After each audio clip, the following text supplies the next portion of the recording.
Aren't you a little short for a stormtrooper?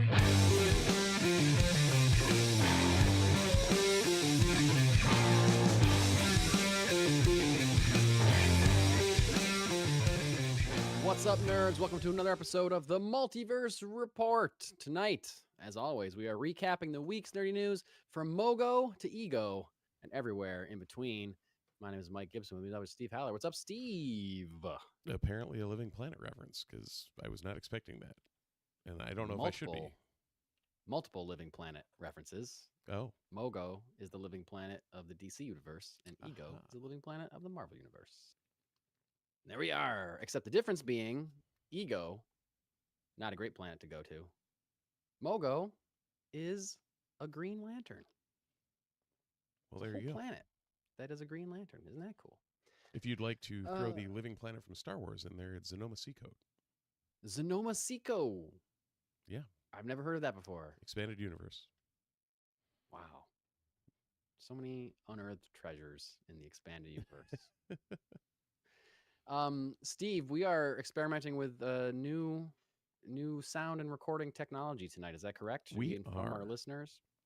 So yeah. If you hear anything wonky, let us know. Right. Exactly. If it's better, great. Let us know. If it's worse, let us know very politely. Right. Less great, but let us know. Yeah. But in ways that won't hurt our feelings. Right.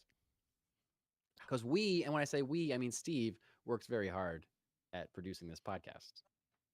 I mean, we wouldn't have anything to talk about if it wasn't for you putting a rundown together, buddy. So I worked kind of hard at putting a list of stuff together to talk about. Speaking of which, we got some Star Wars stuff tonight. We got some Marvel, Spider-Man, kind of rumory kind of stuff. We got the return of one-shots tonight. All you old school listeners and watchers know we haven't done one-shots in a long time. Gonna round out the episode with that. We actually have some comics news tonight. Standard comic list of what's coming out this week. And there was Steve and I were talking about this before the show, as we both felt like there was a lot of like scuttlebutt surround like this week. Yeah. About Superman and Fantastic Four, like things being released, but like or being talked about, rumors, things like that. But like it was just so much unsubstantiated stuff, or it was like spoilery, or it was like, why would we bother talking about this? Like they released the budget of Superman. Like, great, it cost $200 million or something. Like, what? Great. Can we talk? Why should we talk about that? Cool. like, sounds great. That kind of, yeah, sounds like, it was a slow week. If it was like a slower week, great. We'd be talking about the budget for Superman, or, who is rumored to be in the post-credit scene of Fantastic Four, or like things like that. But, yeah. All that stuff's out there. Of course, like both these movies, it is officially June. Happy Pride Month to everybody and everywhere. But since officially June, these movies come out in less than a month now. We're less than a month away from both Superman and Fantastic Four. Very exciting. Very exciting. Yeah. So both these movies are like really kicking into high gear promotional wise. So, there's going to be tons of quote unquote news about these movies when it really just boils down to hype. Let's try to get people to go see these movies. Steve and I, and if you're listening to this podcast, you're probably already planning to go see both those movies right. too. So we don't have to report on hype. We don't have to report on marketing from Superman and Fantastic Four teams. Although it's working for me a lot, honestly, for both movies. Like, I'm more excited to see Superman, but the more I kind of see Fantastic Four, and I've been revisiting some Marvel movies lately, it makes me kind of excited to see it. I weirdly wasn't excited to see it until we went and saw Thunderbolts, and I saw things on the big screen. I feel like that might have changed my perspective on some things. Same, Steve. Yeah. Same. And also, I was having a conversation with two friends of mine this weekend, and we were talking about the Fantastic Four trailer and how none of us were like really excited by the trailer itself. Yeah. And then I was thinking about it, and I was like, you know what? Both trailers we've seen haven't really shown us much of the movie at all, which I think is why a lot of people are like feeling a little lackluster on those trailers. And I'm sure part of it, knowing Marvel, part of it is that, maybe the reason we haven't seen many action sequences is because they're still working on those action sequences, or like, right. They're final renders are still in progress on Fantastic Four. But you can look at it like that. But on the other hand, that means like there's a lot of movie that we just don't know about. Like there's going to be a lot happening in Fantastic Four. I hope there's more than just, dinner scenes and cooking scenes and then suddenly Galactus shows up. Like I feel like there's going to be a lot of movie there that is just going to be really a surprise. Right. And that is exciting to me because we are going in without knowing really much about this movie at all. We talked about this too, though. Like, I'm pretty sure both trailers showed us just first act stuff, just early stuff. Yeah. For both movies. Mm-hmm. Like the Superman getting the shit kicked out of him. I'm pretty sure that's probably like the opening. Yeah, I don't know. Like, well, landing in I think the kaiju fight Superman is the opening. That's my guess. Right, leading into him get like the shit knocked out of him type situation. Well, man, I think. Or do you think that's? There's a couple times in the trailer where he gets knocked to the ground.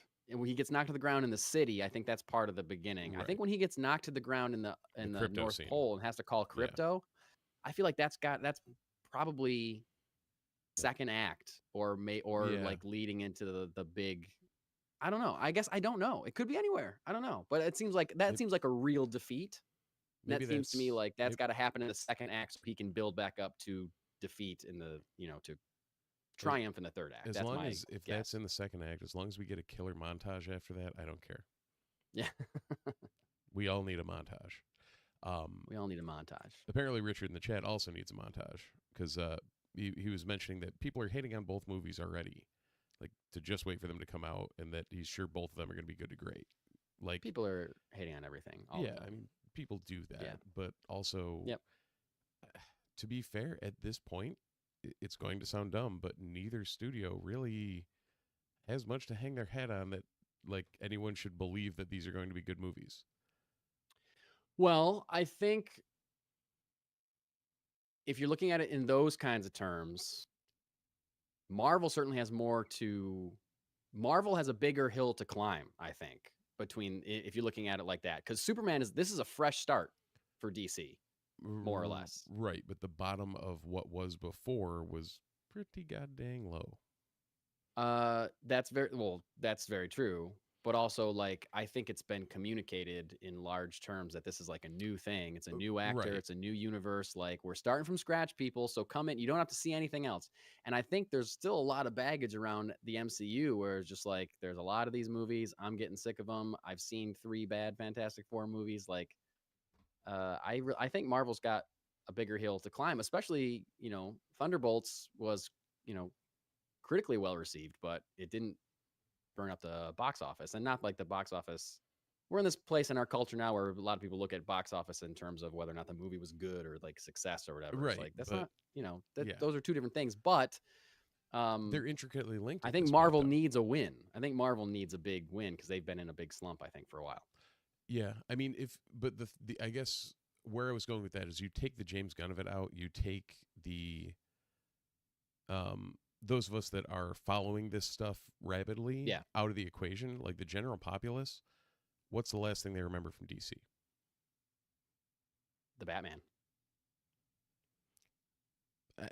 And how many people actually went to see that though? A lot. It was a critical success. It was a critical success. And a commercial success. You can look it up. What did it gross? I don't know. It wasn't a flop. It wasn't a flop, but it wasn't like a $1 billion blockbuster. Well, no, but that's the mistake that studios are making, where they just think if their movie doesn't make $1 billion, it's a failure. That's not true. Oh yeah, no, I would agree, especially since we both went and saw Thunderbolts and loved it. Yeah, Thunderbolts was great. Yeah. Everyone should go see Thunderbolts if they haven't already. It's probably not even playing in theaters anymore because Steve and I saw it like in its last week or something. Right. But it was really good. Yeah. I don't know. I think. Thank you, Richard, for saying that you're just kidding, because I got to restore the Snyderverse in the chat, and I almost kicked Richard out of our server. That would have been the only thing that could have risen to that level. Oh my God. I understand what you're saying, but it is my firm belief that Marvel has a bigger. I actually agree with you. I'm just saying. Or sorry, I should say specifically, Fantastic Four has a bigger hill to climb than Superman. Yeah, because, well, like, and recent properties too, Fantastic Four has been way worse than like standalone Superman movies too. I mean, that's kind of debate. Well, there hasn't been a standalone Superman Since Man movie of since Steel. 2013. Right. Yeah. And that was very. It was mixed reactions to that movie. Oh, But it I was guess mixed fun. reactions is better than mostly negative reactions, which is what the 3 Fantastic Four movies have gotten. Yeah. So you're right. I don't know. But it's not like every other Superman movie is a masterpiece anyway, you know? Like, yeah. Anyway. Yeah. I was thinking about, should I do this, Steve? I was thinking about either on social media or like in pieces of this podcast. I guess maybe, I don't know if we have enough weeks for me to do like short reviews of all Superman movies leading up to the new James Gunn Superman. I don't know if that's a good idea. Is it a good idea? I think it's a good idea. Maybe good for social media. Just like a quick walkthrough. Quick I mean, Mike there's reviews what? Superman franchise. You talking just live action? Oh yeah, there's So too you've many. got what? 1, animated 2, 3, 4? There's of four the... Reeve ones, and then And there's then- Superman Returns, which I kind of would like to revisit anyway. And then there's Man of Steel. Brandon then- Routh as Superman. Yeah, Okay, sure. I thought that movie was okay at the time. I didn't even know it and existed. Brian Oh, Singer. really? Oh God, here we go. yeah, that's the Dead Nuts and the Brian Singer of it all too. Like 2006 was. yeah. You don't really want to heap too much praise on Right. Yeah. that guy. Oh, Kevin Spacey's in um, it too. Exactly. Yeah. It's a real There's a lot going on in a that one. real snake's den of creators there. Yeah. Anyway, those movies are coming out. There's news about them, but we're not going to talk about them. I mean, I started this whole preamble by saying there's a lot of stuff about these movies that we're not going to talk about them, and then we talked about them for 10 minutes. So, Yeah, absolutely. So that's us not talking about Superman and Fantastic Four.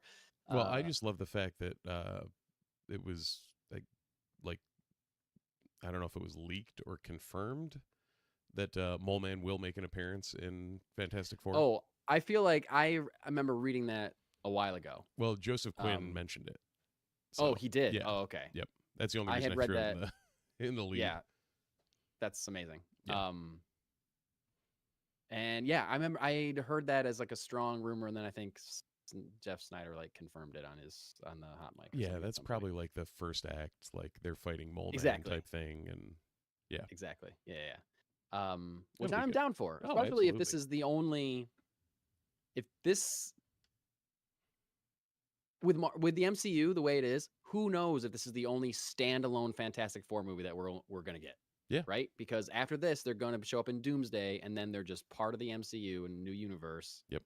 And who knows if we'll get Fantastic Four 2. So like I like that we're getting at least Mole Man in addition to Galactus. Like we're getting a good taste of the Fantastic Four universe Oh. before it's like, okay, now you're just a part of this big thing. And Franklin's probably the way that they're traveling between galaxies.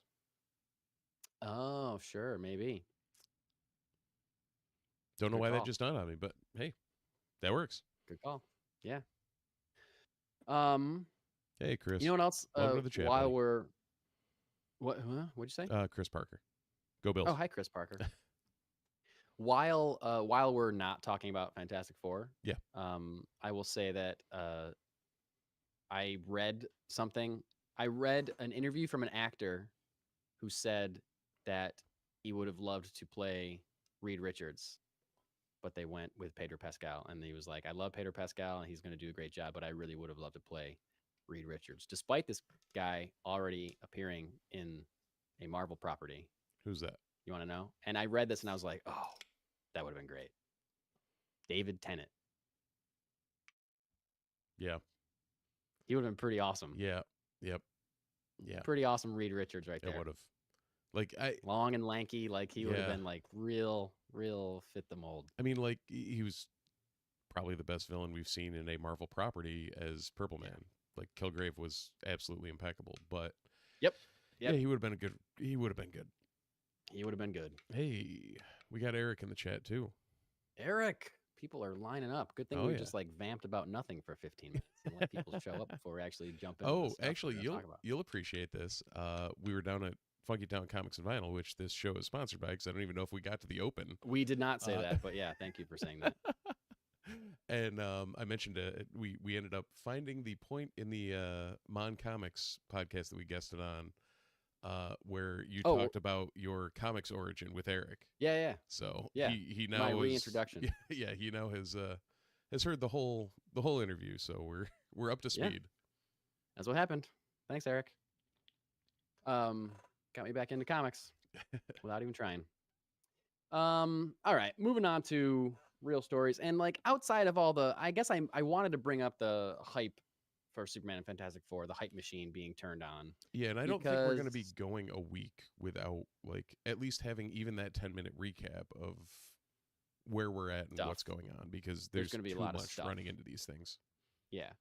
But kind of other than that, it was a bit of a light week. There's like a ton of rumors out there. At least the site that I've been checking, I feel like has started reporting more rumors than they ever have before. And like we've said in the past, like we don't love talking about rumors because we Right. could spend 15 minutes talking about a rumor that is nothing. Right. Gets Right? proven Unless false we've- in the unless- first 5 minutes of the movie, and that's that.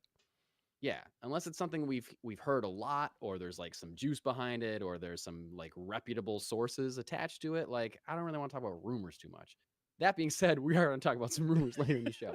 But so Right. much of the news that I saw this week was just like this rumor, this MCU, this Doomsday rumor, this whatever rumor. Like I There- don't care. Well, that was the thing. There was a lot of unsubstantiated anything flying around. At least the stuff we're going to touch on has some meat to the bone. Yes. But starting off, not with Marvel, not with DC. We're starting off in a galaxy far, far away. Oh, this should go Star short. Wars. Yeah, we won't tangent on this at all. Apparently, this is not a huge shock. Not a Yeah. huge shock.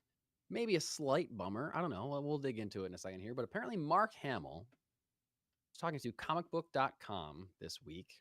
And he said that he would be totally fine to never return to the role of Luke Skywalker.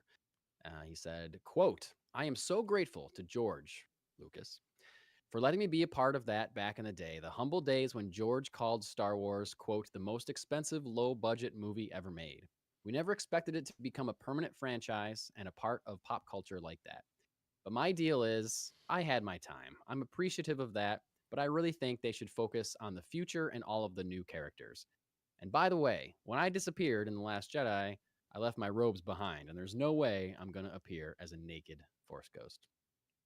That last line, very funny to me for two reasons. One, funny joke, naked Force ghost. And yes, And- that's true. His robes did fade and blew away in the wind. Two, he's just completely ignoring that he appeared in Rise of Skywalker as Well, a you Force know. ghost already. He's like, I'm not gonna talk about that one. That movie never happened. So he's just like this podcast. Perfect. Yeah, I mean, that's also the most Mark Hamill quote you can come up with. Like, Yeah, for sure. absolutely perfect. Yeah. It's I mean, Yeah. Sorry, go ahead. oh no, Go I ahead. was gonna say it seems like he's come to terms with it, and also that it's probably true and probably the right time. Like Yeah. when else? Like what else are you gonna do? It's Yeah. almost calling for what we've been talking about. Of if you're going to do any of this moving forward, just recast them. Especially if you're going with the younger, like you have a younger guy. Yeah. That's body doubling him Mandalorian. Like just let that guy also say the words and don't do weird, creepy face replacement. Well, Just that was. recast. Did you see the side by side of the face replacement with the guy? Yeah. And it was just like if you didn't do the face replacement, he still looked like. He would Mark look exactly Hamill. like Luke Skywalker. I'm Yeah, like, exactly. Yeah. What the hell are you doing? Yeah. Why are you wasting this money, Right. Favreau? And I also understand, like, he's in his late 60s, early 70s. He's got to Yeah, be like, he's he's got to gotta be in be. his 70s probably by now. Well, how old's Ford? Because he was 10 years younger than Harrison. Oh, Ford's in his early 80s. So yeah, okay. Mark Yeah, Hamill's so Hamill probably is early 70s. then. 73. Okay, yeah. What's a 73-year-old Luke Skywalker gonna do? You know? And I think that's part of the reason that people are struggle with The Last Jedi when there's like, well, what did you want him to do? He's Right. a man in his late 60s. Like, you think he can fight Kylo Ren for real? No. He says that in the movie. I can't do this. He's right. But like, and yes, he already appeared as a Force Ghost in Rise of Skywalker, but how much can a Force Ghost do? And Right. it would be cool. Like, I'm never gonna say no to Mark Hamill appearing as a Force Ghost, but I totally get it. We don't have to see him as a Force Ghost. There's other fallen Jedi that can appear Yeah. in advisory capacities. Well, and even So- depending on the era, like, we've said over the years, like we just talked about the guy that played him in Mandalorian, but like if Right. you want, wizened middle-aged Luke, you've got Sebastian Stan out there that Chemical in the chat just brought up, who literally looks just like him. Like, yeah, I know. Yeah. There's options out there. You don't have Yeah. to go back to that tree. Very true. Very true. So yeah, sure, it makes me sad that he's like walking away from Star Wars, but I totally get it. He's played his role. He's done his time, like he said. Somebody walking He's- back to the Star Wars. Oh, sorry, go ahead. Oh, I was just going to say he's finally going to Tashi Station to pick up some power converters. He's earned those power converters. Let him get his power converters, people. Come on. Somebody walking back to Star Wars after maybe not being there for a little bit, Mr. Sam Witwer. We learned at the celebration this past April. Mhm. Yeah, April. That they're making a new animated series about Darth Maul called Maul Shadow Lord, starring Sam Witwer, So good. voice of Darth Maul. So good. Voice of Darth Maul and also the voice of Emperor Palpatine. Really? In what? In Clone Wars? Yeah. Oh, I didn't know that. Or not in, Didn't like oh God, what else? weren't there I like know. 3 different people that did Palpatine's voice? There might have been. One of them was One of them was actually McDermott. McDermott. Ian McDermott. I couldn't think of his last name. Yeah. And I know he was Starkiller in the Force Unleashed video game from back in the day. Witwer was? Yeah. Oh, that's cool. Witwer was. Anyway, Sam Witwer appearing on an episode of Katie Sackhoff's podcast, fellow Star Warsian actor. Oh, whoa. Hold on. Chancellor Palpatine in seasons 5 and 6 of the Clone Wars was none other than Always good. Always good in everything. Witwer was the son. Oh, okay. That makes sense. Yeah. That makes sense. I always loved like watching Clone Wars when it was an Emperor scene or a Palpatine scene, and you could tell that it was Ian McDermott. Oh, like yeah. I immediately got excited because you can immediately tell. I was like, oh shit, that's the real guy. And he did him in Bad Batch too. I think he's the only one that did him in Bad Batch. He only did, made a couple but appearances. Witwer was the one that did him in Rebels. That's what it was. Oh, okay. Okay, man, they're all over the place with Palpy voices. In season Anyway, Wait, that's so weird. So McDermott voiced Sidious in season mind. 4, but Witwer voiced him in season 2. Whatever. It all he's in makes season 2. it all makes in no season sense. 2 of Rebels. Apparently. It's just got to be like a. Oh, you know what? Yeah, there's like a call to like Vader. Oh, and they when probably just Vader's didn't in want it, to bring him they in. have a hologram call. Yeah, but there's a big scene with the Emperor in the end of 4 with Ezra, and that I remember that being McDermott. Does that make sense? Whoa. Hold on in the chat. Richard, you gotta clarify here. Are you booing Maul Shadow Lord? He said because we already know the fate of Maul. So I'm curious, but back to our Well, you know what? topic at hand here. We already we knew the fate of the plans for the Death Star. That doesn't mean that Rogue One wasn't a great movie. It is true. Right.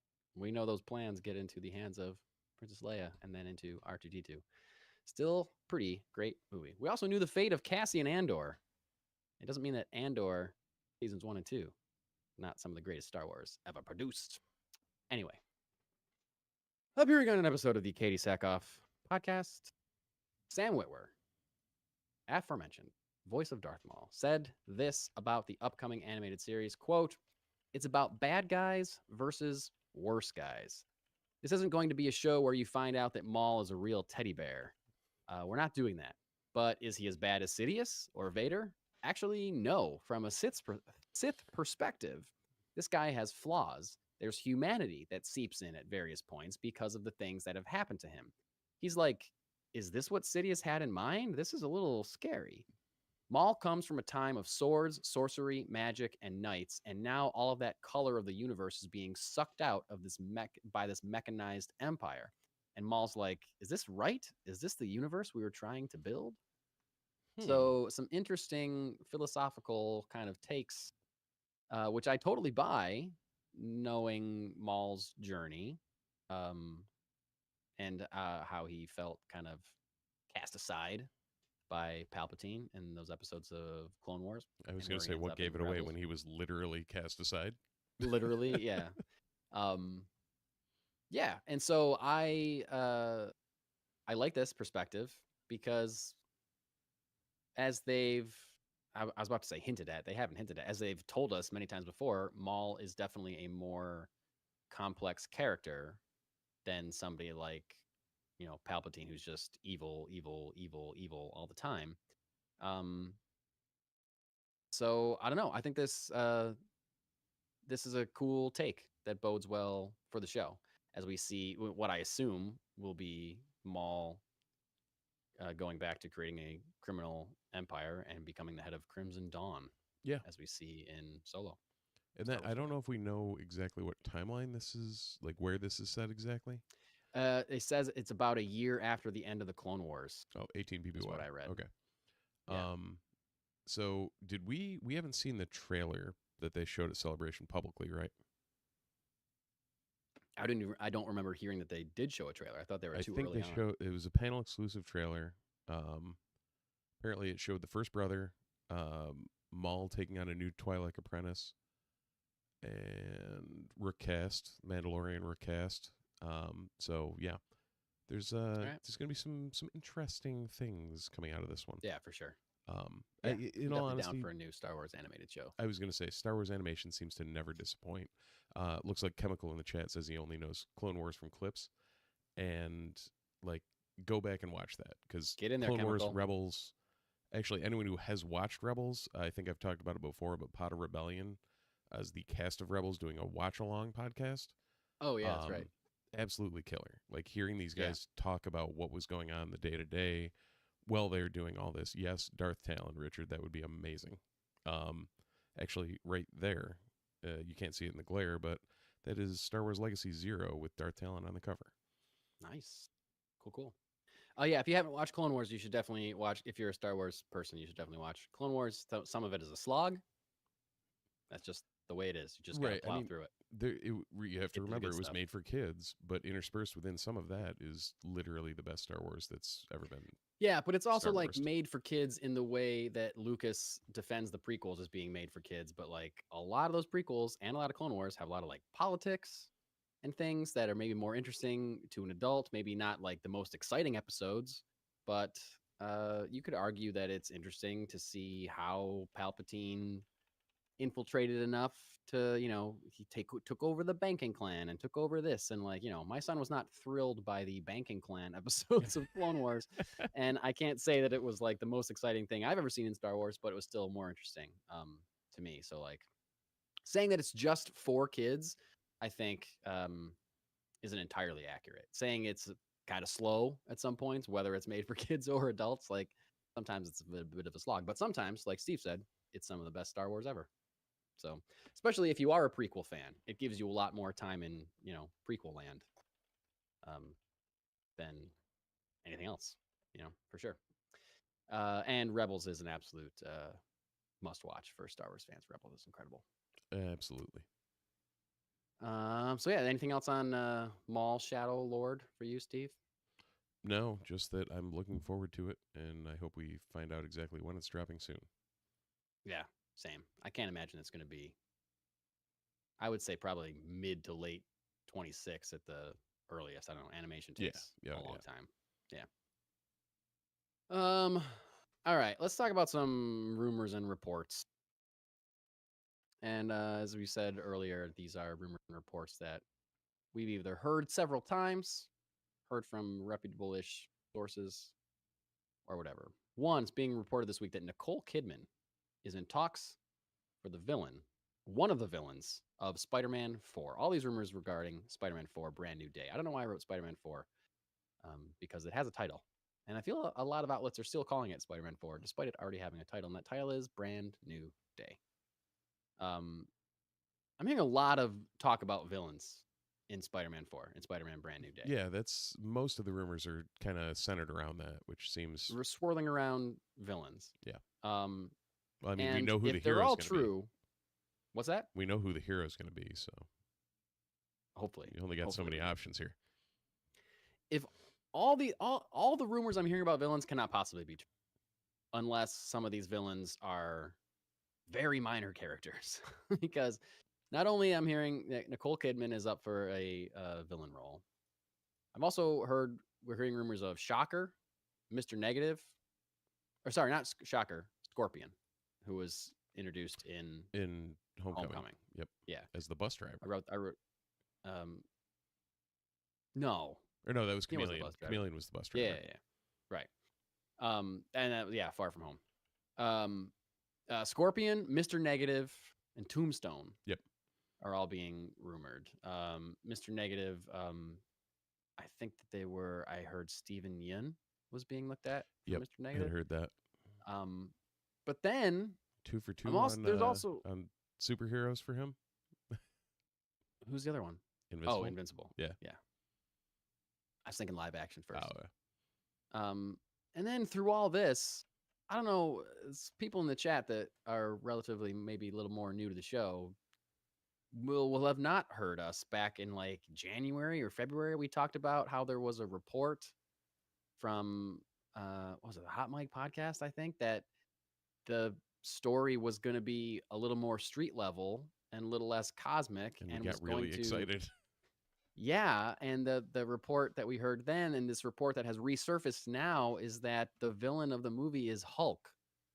And it's going to be a rampaging Hulk that Spider-Man has to stop, along with the Punisher is also going to be part of it. Like, so I feel if you're going to do Spider-Man has to stop a rampaging Hulk and either team up with or deal with the Punisher at the same time, fine. That sounds like a fun movie. If you're going to do a movie where he's got to take out Scorpion, Mr. Negative, Tombstone, and maybe a female villain played by Nicole Kidman, that seems like a lot. I mean, who would Kidman be? Would it be like Silver Sable? I don't know. I don't know. I'm trying to think of who like a female Spider-Man villain with that gravitas would be. It's got to be like Silver Sable's the only one that comes to mind. It's the only one I could think of. But I don't know. I don't know. It just seems, like I said, not all of these can be true. I would love to see Scorpion. That would be great. I would love to see Mr. Negative. Like, all these things sound cool to me, but I don't want them to do that all at the same time, because I've seen Spider-Man 3 and I've seen The Amazing Spider-Man 2, and there's just too much going on. And there's a lot of superhero movies where there's a lot going on. Sometimes they get balanced out evenly and the movie is a success. Sometimes it's a mess. More often than not, it's a big mess. Yeah. I would think, if they try to do too much. We've already seen it in Spider-Man movies. We've seen it in Spider-Man movies. Exactly, the two that I just mentioned. Yeah. So is there a combination of these rumors, Steve, that appeals to you more than any other? Or would you prefer? I know that you and I would prefer that the movie be more street level than cosmic multiverse-y. 100%. Like, I would much rather see, the Scorpion, Mr. Negative, Tombstone side of things. I mean, even Silver Sable, like, all of those things do point to a much more grounded, earth-based type. That's movie. a good point.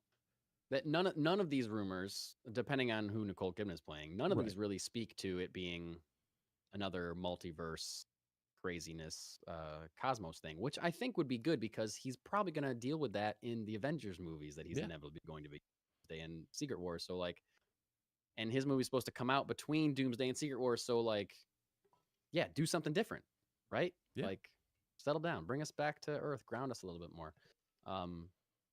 Give us another Homecoming that was probably the best of the 3 Spider-Man movies, and was just about a kid going to high school and then fighting a Right. dude with wings. Right. Mechanical I wings. gotta revisit that one. I haven't seen it. I love it. I haven't seen it in a long time. Yeah. One of my favorite MCUs, I think.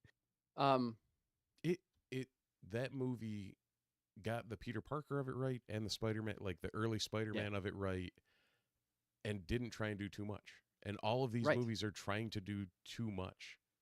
They're Yes. back, like if any of these reports are true, they're back into the trying to push things forward just to push them forward and like expand the MCU instead of just make a good Spider-Man movie and then if you can fit something in that expands the MCU, do it.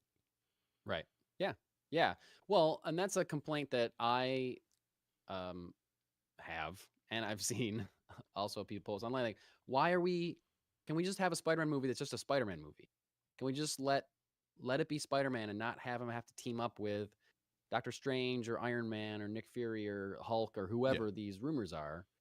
But like also we know that it's contractual, right? It's like the contract that Sony has with Disney is that Sony gets to use at least one big MCU character in their Spider-Man movies. And I guess why wouldn't you want to?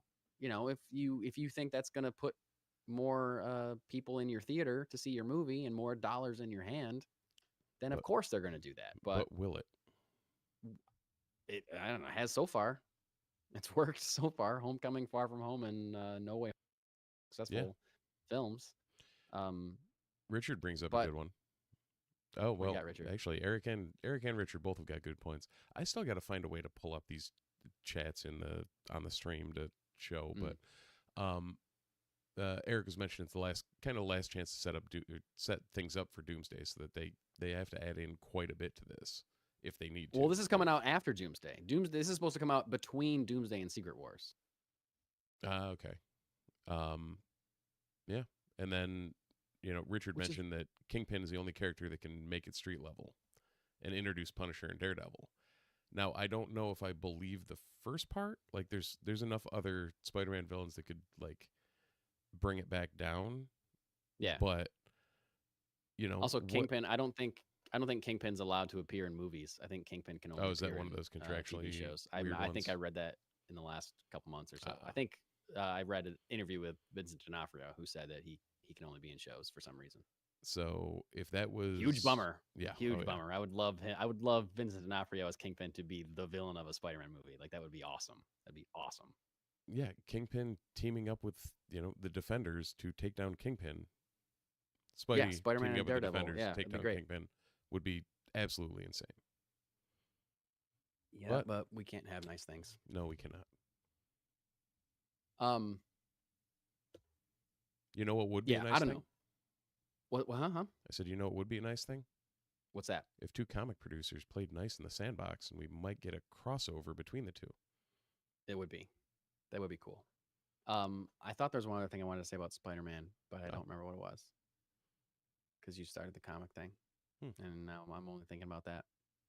And I'm trying to remember if I was going to say something about... Oh, I think it was just wrapping up that idea of I wish they could just make a Spider-Man movie without making it an MCU crossover movie. Yeah. But that's like the whole point, I guess, right? No. I'm trying to think of like who was like an MCU character that wouldn't like completely steal the movie. I guess Doctor Strange didn't really steal the movie from Spider-Man, but still he was like such a big part of it. Like who and a lot of that movie is based on what happens with Doctor Strange. So like who's like a MCU character that wouldn't completely make it feel like a non-Spider-Man movie? That's the thing. It would be the street level characters. It would be the Punishers and Daredevils. Yeah. Like you could put Matt Murdock in there and it wouldn't feel like a Daredevil movie. It would feel like a Spider-Man movie that Murdock showed up in. Yeah, that's a good point. Like maybe Johnny. Now that maybe Johnny Storm would be, that would be really cool if he does. Isn't it like the first issue of Spider-Man? He goes to try to join the Fantastic Four. Something like that. Like not an Amazing 15, but I think like Spider-Man issue 1 or 2, he goes to try to join the Fantastic Four. It's right early. They're like, we're called the Fantastic Four, idiot. You can't be a fifth one. And at various points, he becomes a member of the Four. Yeah, absolutely. So it'd be cool to see that in a movie. I would like to see, once the Fantastic Four is established, I would like to see that interaction. Give me. I still want the Bobby Drake as a roommate. Damn it. That would be cool. Hey, who knows? That could be coming up. Iceman and Spidey. That's the brand new day. That could feasibly happen, right? Yeah. They could feasibly be casting Iceman for a Bobby Drake for like a small cameo in Peter's new life. Right. Wherever, and maybe Peter doesn't even know he's like, maybe he just has a roommate named Bobby. Exactly. Yeah. Exactly. That could be cool.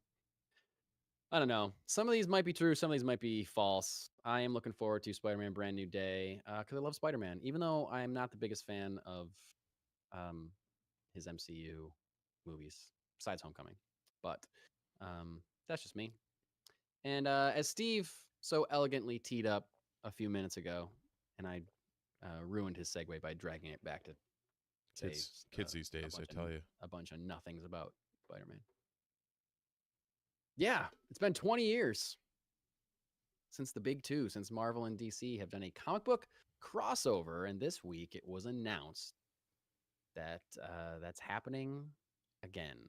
Now, this late summer, early fall. No, late summer and fall. Yeah. I don't know why they're so far apart. Yeah, that seems weird. It's very strange. We are getting 2 one-shot books, one published by Marvel, one published by DC, featuring the characters of Batman and Deadpool. Doesn't make sense. A very strange pairing. Very strange pairing. I think it's just like, let's take our 2 most popular characters. Right. And put them in a book Who's together. leading the line right now? Oh, okay. Yeah. Oh, one is just a dark, brooding mess, and the other is a loud, obnoxious asshole? This can only go well. Yeah, I mean, it will be interesting to see them play off each other. It will be interesting to see how Batman is able to enforce his no-killing rule on somebody like Deadpool, who has an only killing rule, right, more or less.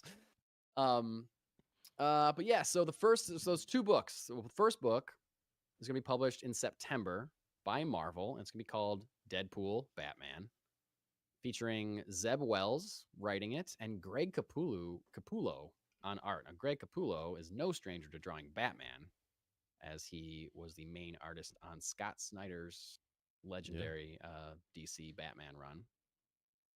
But he has since moved over to Marvel. Zeb Wells is no stranger to writing superheroes with the name Man in them, since he was on the Spidey run. That's true, for a very long time. The second book will be published by DC in November, and this one has a radically different title. And as Marvel's called Deadpool Batman. The DC one is called Batman Deadpool. Well, big shock. It's going to be written by Grant Morrison. Whoa. With art from Dan Mora. So those are 2 pretty big heavy hitters as well. Like, they're definitely, trying to bring some A-game talent to this crossover. Both books will feature a number of backup stories with other crossovers from other DC and Marvel characters, but details on those apparently have not yet been released. So that's cool. So it's not just we'll get some short stories of other crossover characters, not just Batman and Deadpool. And I am excited for this because this is a thing that doesn't happen all the time. And it's clear it's been 20 years, so that's quite a long time. I kind of wish it was a more, instead of just doing a Marvel book with a DC character in it and then doing a DC book with one Marvel character in it, I kind of wish it was more like we are co-publishing this one giant-sized issue of a longer story or something. You know what I mean? Or even we're going to do kind of how they do three issue miniseries co-published. This is one story. Or like give us a mini trade like they do for like the Pride issues, where it's got like 5 or 6 different stories in it, and exactly. Yeah, like a small anthology kind of. Yeah. That'd be cool. Yeah. But beggars can't be choosers. I'll read this out of sheer curiosity. I think it's, but like I guess if you're gonna do a crossover, I would just rather it be, instead of 2 one-shots, I'd rather it be like a part 1, part 2 of a story, I guess, because then we're going to get like 2, like they're both going to have to set up how one of them gets to meet the other one. Like we're going to see 2 first meetings. It's going to be like kind of, by the time the second book comes out, it'll be like, okay, well, I already saw this in the first book, so I'm not as excited about seeing it again. You know, I'm not saying they're going to meet each other again. They're going to learn how to work together again. I've already seen this once. Mhm. I also got to wonder how they decided like whose book is going to be published first. You know, or they flip a coin. I guarantee there were lawyers that got paid way too much goddamn money to do that. For sure. Yeah, I know. But like, it just seems like DC is getting kind of like the short end of the stick because they're like, what else are they getting out of it? Because they're the far better 2 months creative team? after the first one comes out. They are a better creative team. That's true. I guess that's true. All right, we'll let you like, have Morrison if we can publish it 2 months first or 2 months earlier. Yeah. Oh, you get more on, or if we get another, yeah. I can. It had to have been some serious backyard or backroom dealings. You ever read about how they made deals for Who Framed Roger Rabbit? No. It was like the Warner Brothers, the Looney Tunes, and the Disney character crossovers. Yeah. Apparently, I've read this a couple times, but I haven't seen that movie in a long time. But apparently, whenever there's like a Disney character and a Warner Brothers character in the same scene in that movie, whoever you see first, like if you see the Disney character, say it's like Daffy and Donald Duck, right? Yeah. Daffy Duck, Donald Duck. If you see Daffy Duck first, Donald Duck talks first. Oh. Right? Like if you see the Warner Brothers character first, the Disney character is going to talk first. If you see the Disney character first, then the Warner Brothers character is going to talk first. It's like a real like rigid kind of like, okay, we can do this, we can cross these over, but we gotta have our rules. Whatever. Yeah, we gotta have rules. Yeah, so like when it's Mickey and Bugs Bunny, maybe you see Mickey first, but Bugs is gonna make the first joke or whatever. So I'm sure it was very similar to that. Like, you can do this, but we're gonna do this, and you can have this and whatever. But and I wonder, like, is it gonna be? I just wonder what the stories are gonna be. I guess. I mean, I'm sure there's gonna be. Like, I would love for Batman to have to defend his position on not killing the Joker to Deadpool and see Deadpool's reaction. You know what I mean? Like, how does that conversation go? It's like, so you mean you could have been doing nothing for all this time and just killed him like 70 years ago? What are you doing? Exactly. Yeah. Like, come on. I can see them making Batman do this like long, broody, passionate speech about like, I would be no better than them and blah, blah, blah, blah. Yeah. And just then Wade being like, are you fucking kidding me? Kill this guy. Yeah. What is wrong with you? You're an idiot. Kill him now. Yeah. It'd be great if that's how the issue ended. Like they caught whoever, Joker or whoever else, and Batman gives this long impassioned speech and Wade's like, are you fucking kidding me? And it chops his head off. Yeah. And that's the end of the book. Yeah. That'd be great. That's my pitch. Marvel / DC. You want to do another one of these? Call me. What do you think? You write comics or something? I occasionally do write a comic. I've never written a Batman comic, though. That is true. Hey, there's always time to start. There is, although anytime I try to think of what I would do with Batman, it's always come up with a good idea because I feel like it's such rote territory at this point. Like, how do you come up with a new idea for Batman? You go absolute. Like, that's the only reason. You reinvent it completely. Something, yeah. But even like that, I'm always surprised when I read a regular Batman run and I'm like, I never would have thought of doing this because, this guy's been around for over 80 years. There's been a lot of stories and you just thought of a new thing. More power to you. I don't have that power in me yet. Eric brought something up. Batman scolding Deadpool for breaking the fourth wall. Who are you talking to? Right. I was going to say, it's just like, what is wrong with you? That'd be great.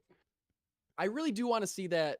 I really want to see that happen in like an Avengers movie. One of the well, it happens. I thought they would do this. It happens in panels. Did they do it quite in Deadpool often? Wolverine? Like, Wade will have a panel where he's talking to the audience, and then like somebody's, what are you doing? Get over here.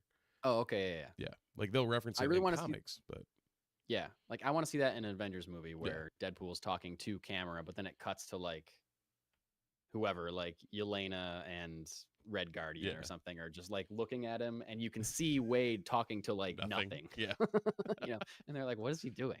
Yeah, I would really love to see that. And Yelena and Red Guardian is the right combo. Like anything with David Yeah. Harbour, especially after watching Thunderbolts now, like So good.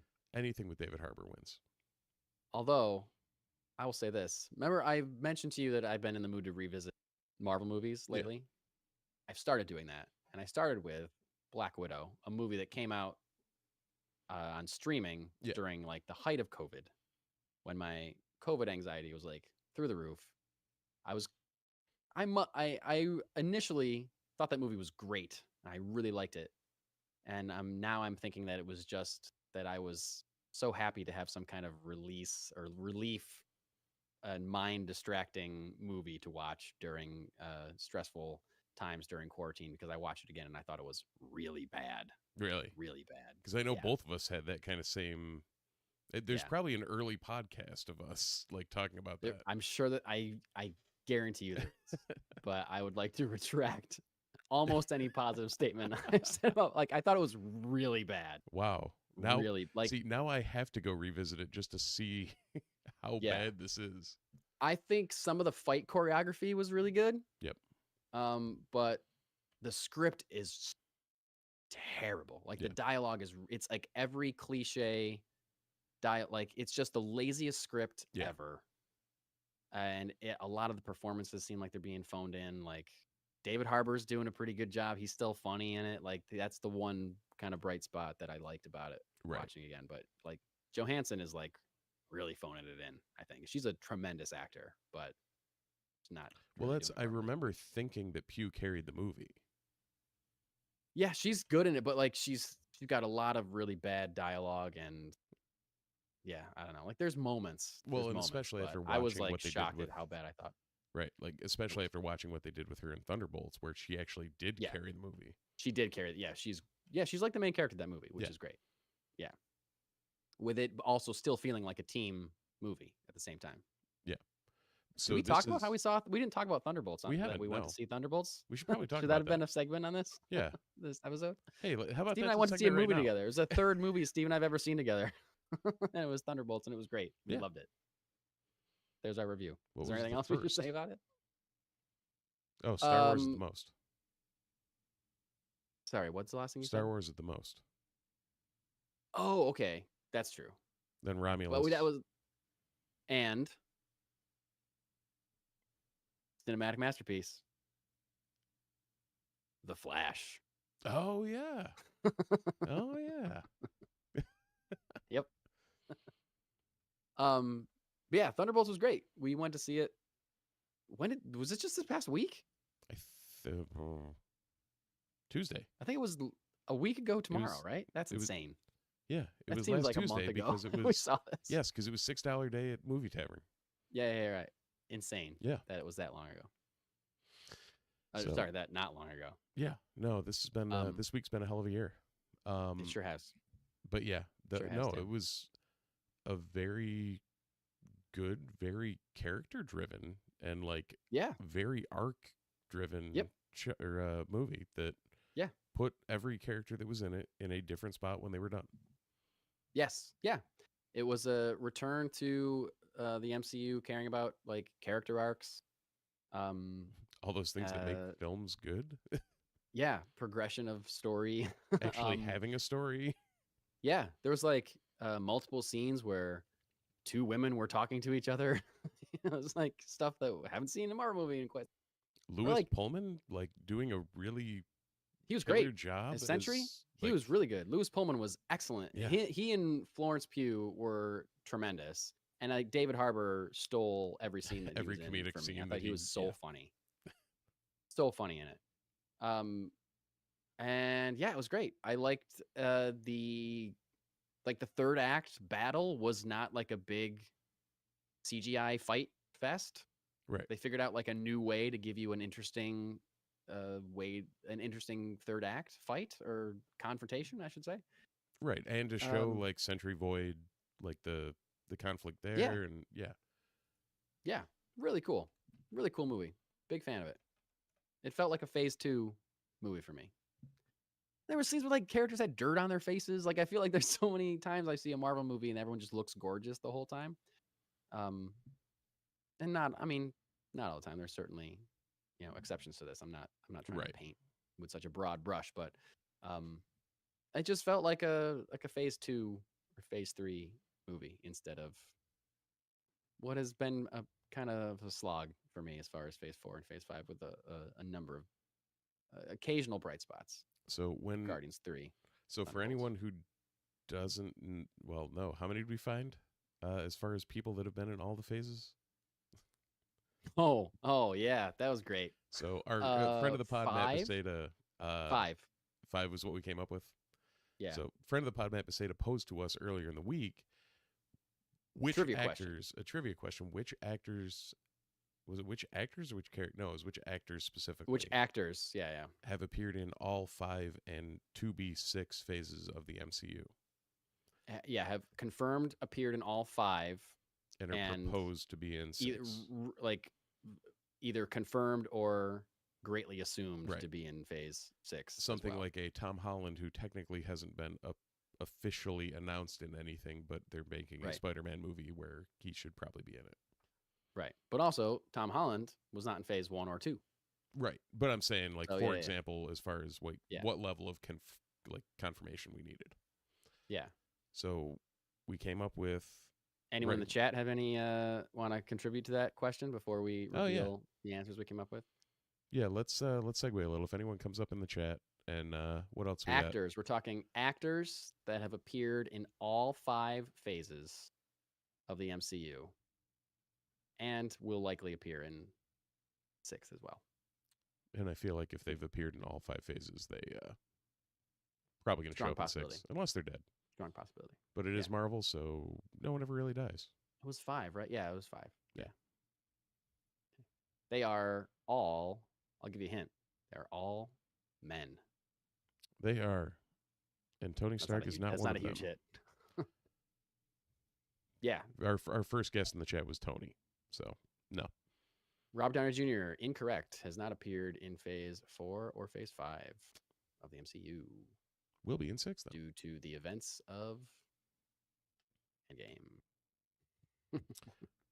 All right. Well, they're coming up with that. What do you say we kick into some comic stuff, and then we can come back to it? Yeah, do you have a review? I don't have a review. I do. I stopped down and picked up a review copy of Energon Universe #1. It's the 2025 special. You know how usually if there's an ongoing, they'll put out an annual. This is the annual this year for the Energon universe.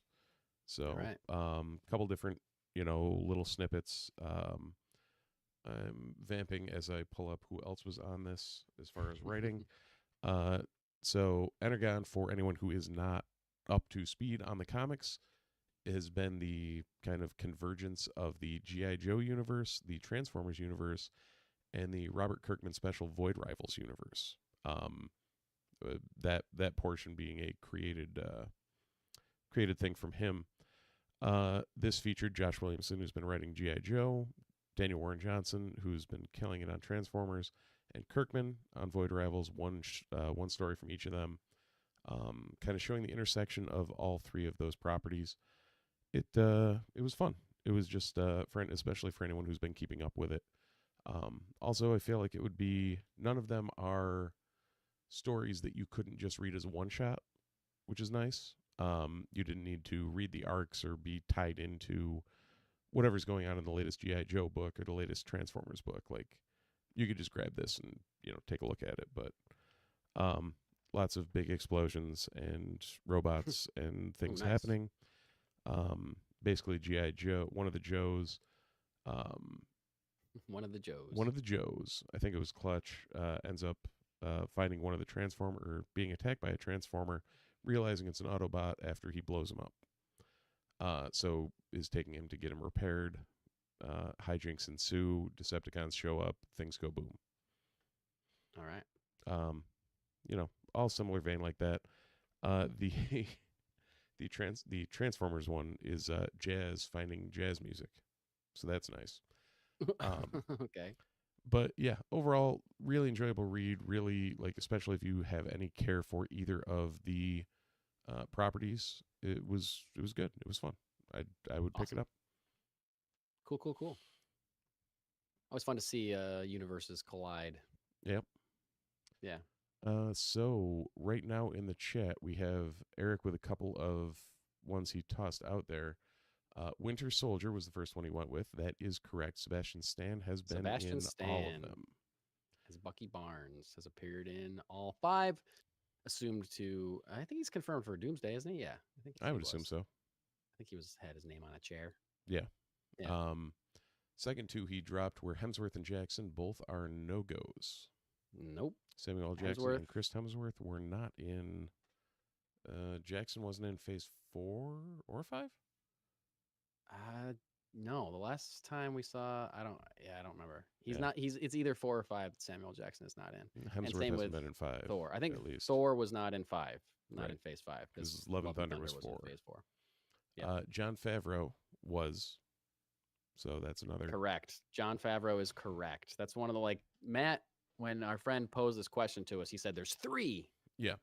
And we got 2 of them right away, and then I came up with 2 other ones, which still weren't the third one that he was thinking of. So that's how we came up with 5. And one of the ones I came up with Jon Favreau, because Jon Favreau is in all the Iron Man movies, but he's also in all the Spider-Man movies, which gets him into Phase 4, and then he's also in Deadpool and Wolverine. Yes, Phase 5, and because he's been in all the Spider-Man movies, my guess, I think it's a fair shot that he'll be in Brand New Day. Right. As well. Sounds about right. Richard tossed out Clint Barton, who is not the... Incorrect. Yeah, Jeremy Renner was not. Chemical in the chat says Uatu was there for all of it. Now, that is true. However... Jeffrey Wright voices Uatu. Oh, yeah, this is live action. We're specifying live action. Yep. It's not, we're not counting the What If show. Right. Or whatever like that. Anthony Mackie. Anthony Mackie, not in Phase 1. Not introduced till Captain America and the Winter Soldier. Or Captain America, the Winter Soldier. Right. Which is Phase 2 film. So he's almost, I think almost. Mackie's almost there. On your left. But not in Phase 1. So we got 2 so far?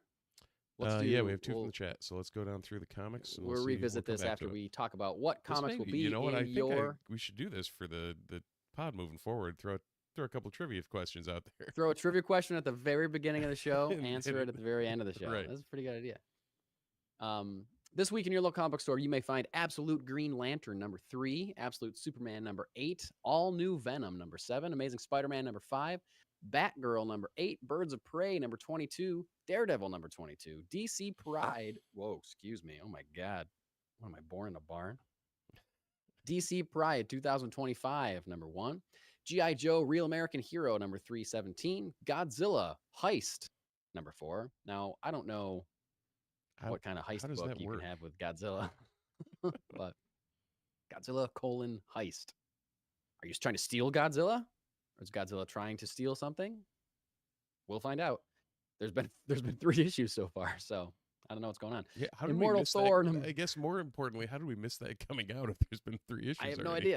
no idea. Immortal Thor number 24, Imperial number 1, Justice Society of America number 8, Justice League: The Atom Project number 6, Justice League versus Godzilla versus Kong Part 2 number 1. Laura Kinney, Wolverine, number 7. Marvel Knights, World to Come, number 1. Poison Ivy, number 34. Red Hulk, number 5. Spider-Gwen, the Ghost Spider, number 14. Star Wars Jedi Knights, number 4. Star Wars High Republic, Fear the Jedi, number 5. Storm, number 9. The Moon is Following Us, number 10. Ultimate Spider-Man Incursion, number 1. Ultimate Wolverine, 6. And X-Men, number 17. Dun, dun, dun. You still on Poison Ivy? I'm still on Poison Ivy, although I'm not caught up. I haven't read the last couple issues. I have them, but I haven't read them. Same with Birds of Prey. But every time I do catch up on either of those books, I do not regret still having them on my pull list because they're both exceptionally well done, I would say. So I'm curious on Imperial and whether that's going to be... Wait, is that coming out now? Are we sure on that? It was on the list that I saw. Yeah, okay. What is it? It's this summer's crossover, but Hickman's writing it. Oh, okay. With Federico Vincenti on art. So Oh, I don't know. It might be one of those where it's at least worth a pick up a number one and see how it flows from there. Yeah, for sure. You're still getting Batgirl too? Yeah. Wow. I forgot that there's Star Wars Jedi Knights. That's been good. High Republic Fear of the Jedi. And the Ultimates. Wow, this is a big week for me. It is a big week for you. My God. Good luck, Steve. Good luck. I'm not going to read any of them for a while, but, yeah. but I got them all. It'll be a while before you actually know what's happening in them. Right. We got 2 one-shots. Should we dive into one-shots, or do we have more guesses of the actor? We do. We went to Mark Ruffalo, which is a no because of 5. Mike went... Mark Ruffalo is correct. I initially thought Mark Ruffalo was not, but then I came back around because Mark Ruffalo's in he's in the Avengers. He's in, obviously, he's in Thor Ragnarok. He's in both Avengers movies, so that covers. That's and he's 1 through 3. Infinity War, that covers first 4 phases. He is in the post-credit scene of Shang-Chi and The Legend of the Ten Rings. So that's which gets 4. into phase 4, and he is in She-Hulk, Attorney at Law, which is part of phase 5. So TV show, we're counting TV shows, just not animated TV shows. So Ruffalo has been in all 5, and I believe he's going to be in Doomsday. That was one of the ones that because I remember we vacillated on that like 4 or 5 times. But we got there. Ant-Man was a no because he wasn't in phase 1. And Richard came back with Loki. Yes, Tom Hiddleston was Tom Hiddleston. Yes. Now, so we have 4 out of 5. 4 out of 5. And the one that's left is the one that you and I couldn't think.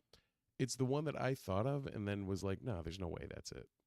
Yeah, and but it is. It is. And what I said was, it's crazy that a character can be around so long and have so little impact. Yes. And this is no offense to the act is certainly an exceptional actor. Oh, 100%. Incredible actor. A great face, a great vibe. This guy can do anything. But they just kind of ran out of stuff for him to do after Tony died, I think, because we're talking about Don Cheadle as War Machine, has been in all 5 phases of the MCU. And I feel like he's so connected to Tony that once Tony's gone, they're not making Iron Man movies anymore. So it's hard to find a spot for old Cheadle. He's got like 1 scene in Falcon and Winter Soldier. Yeah. Which is phase 4. And he's in Secret Invasion. Sure, that counts, I guess. Unfortunately. He's unfortunately in Secret Invasion. Now, to be fair, he's not unfortunately in Secret Invasion. It's unfortunate that Secret Invasion's even a thing. Yeah. He's fine in it for the 3 seconds he's talking to Sam Jackson. I know they announced that Armor Wars thing that is clearly never going to happen, but I wish they would find something for him to do. He's too good of an actor to waste the way they have. He's too good of an actor. Exactly. You have Don Cheadle. Right. Like, figure it out. Team him. Is he in the? Why is he in Tony the? And a couple of Golden Globes and he's multi-talented here. I think he won a couple of Grammys. Sure. He's a really? Yeah. I know he's been nominated for Oscars. I don't know if he's an Oscar winner, but you've got Cheadle. No, because I remember I looked him up when we had this conversation last week. He's not won an Academy Award, but he's been nominated. I would love him to team up with Ironheart. Get him and Riri in a thing together. Is he in the Ironheart show? Probably not. Could be. If he is, it's probably like a cameo. But why not? I don't know. Hey, he could be like a mentor to Ironheart. Because Tony's not around anymore. Not that she needs a mentor. She's a genius, but Right. She's got Shuri. That's true, and she already knows Shuri. So, I don't know. Anyway, you know who he poor could Don team Cheadle, up with? poor War Machine. He could team up with a Predator. That'd be cool. That would be. That'd be cool. And you know what else is cool? Our first one shot of the night is first reactions to a Predator movie that's coming out this week, folks. This Friday on Hulu and Disney Plus. We're getting an animated Predator movie called Predator: Killer of Killers. And according to first reactions, it's really good. It's really great. This movie's written and directed by Dan Trachtenberg, who wrote and directed Prey, and has co-written and is directing Predator Badlands coming out later this year. It's written and directed by Dan Trachtenberg and Micho Robert Ruter, co-directing, co-writing. First reactions for this movie are overwhelmingly positive, calling it the best of the franchise. Wow. And that's crazy for an animated movie, I guess, but I also understand it because you can do a lot more with animation than you can do with live action, and without breaking the realness, the verisimilitude of what you've set up. So I'm excited about. They only released a trailer for this movie like last month or something, right? Like it's pretty recent that we even learned that it existed. That it was a thing. Yeah, and apparently it's incredible. And my favorite thing about reading this was that it comes out on Friday. Yeah. Hooray! I get to watch a new Predator movie Friday. And the fact that they're calling it the best of the Predator movies when we just got like arguably the best of the Predator movies. Yeah. Like the only one that's even close is the original. Like, yeah, I agree. To be fair, the bar is pretty low, judging by what we just said. But I mean, Prey and Predator were both masterpieces. Like they were goddamn good movies. They're both very good. I like Predators. The Robert Rodriguez one, I think, is pretty good too. That's a good one. But it's not as good as Prey. Like, are you looking up that movie? Is that a movie you've never heard of? 2010. Robert Rodriguez. Have you ever seen that Predator movie? No. Oh, that's great. It's a good cast. Topher Grace, Lawrence Fishburne, Adrian Brody. Walton Goggins. Yeah. What the? Yeah, man. How did I miss this memo? It's good. There's a couple jokes in it that are don't quite hold up. 2010 jokes and are pretty shitty jokes to hear now. How like Adrian Brody as a lead in a Predator movie just seems weird to me. It is weird, and I think that some people didn't like it. But Danny Trejo is in it as well. Of course, I believe. it's Robert Rodriguez movie. It's Rodriguez. Yeah, it's really good. It's a very good. It's very much worth watching if you haven't seen it and you Predator movie for sure. All right, now I got to watch it. And so is Killer of Killers. Maybe Killer of Killers will expire you. No, that's what the Predator would do. It's true. Inspire you to go down a Predator rabbit hole. And if you do, start with that one. Mahershala Ali. What the hell? That's what right. Is this cast? I forgot. I knew there was more people than I could think of, but yeah. What is this cast? Yeah, it's really good. It's really cool. Something that used to be really cool. Is it still cool? I don't know. How many people remember the show? Remember Stranger Things? Anyone care about that show? I think it was a thing. I remember being very excited when they were going to finish the story 17 years ago. Yeah, when did the last season come out? 3 years ago? I think it's been at least 3 years since the last movie, right? Or the last season? Season 4 was in 2016. Oh, no, that was the original. Yeah. I was going to say 2022. No way. Yeah, it was just post-COVID. 22. So yeah, so 3 years ago. 3 years. Insane. And I know all those actors, especially some of the kid actors, have gone on to be very busy and very successful. So that's why it's taking so long. But come on. At this point, we're at Stranger Things, the college years. I know. Like, we're going full Saved by the Bell here. And I feel like clearly they have to have written that into the plot. And I think they kind of did in the last one, too. In the last one, there was time between the seasons because the kids are grown up. But... Yeah, but they're 9 years older than when we met them. Yeah. And I barely remember what happened in season 4. But season 5 will be released this year. Oh, but guess what? Is it going to drop all at once? No, of course not. Of course not. They're stretching it out. And I hate that Netflix does this. Netflix started the binge model. Then all the streamers started doing that. And then they realized, wait, this is stupid. If we release weekly, then people talk about our show for 6 months instead of talking about it for a weekend and then forgetting it exists. Yeah. So Netflix, I think, has realized that, but has refused to abandon their binge model completely. So they just release things in chunks. So part 1 of season 5 of Stranger Things will be released November 26th. Then part 2 will come out on Christmas Day, and then the finale will come out on New Year's Eve.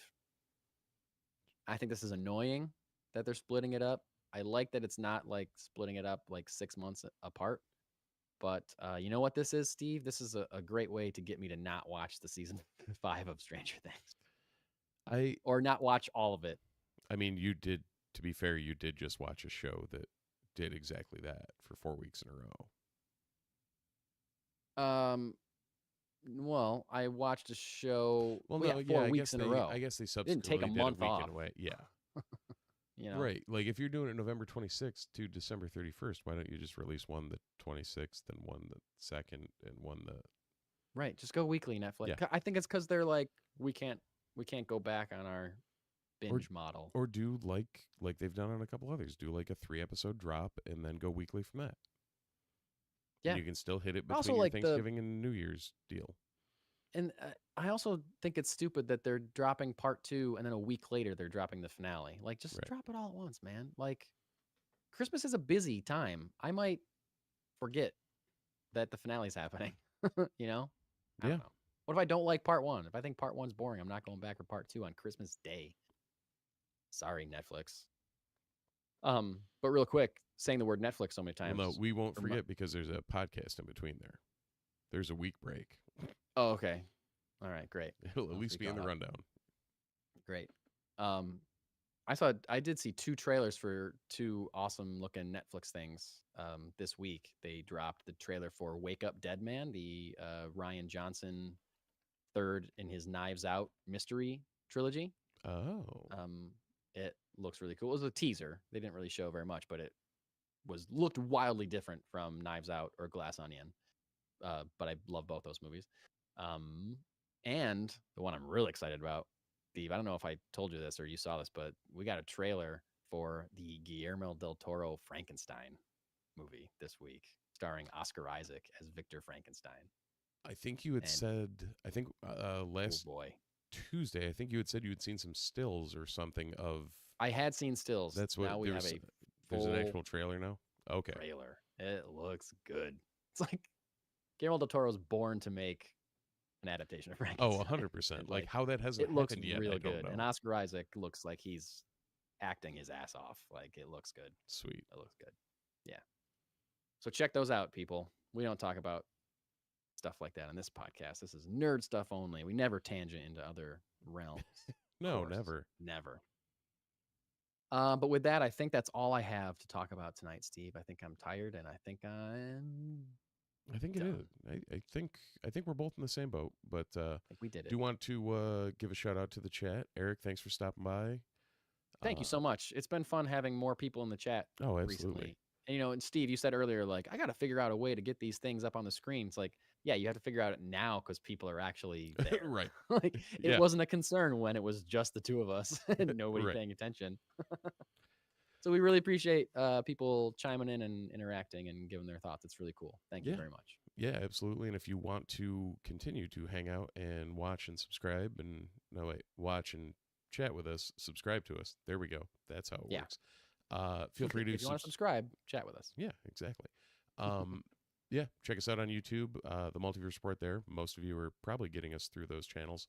If you're listening to us in your ear holes, leave a review on your podcatcher of choice, preferably Apple Podcast, 5 stars if you could. Great. Otherwise, if you want to get a hold of us, the Multiverse Report on socials.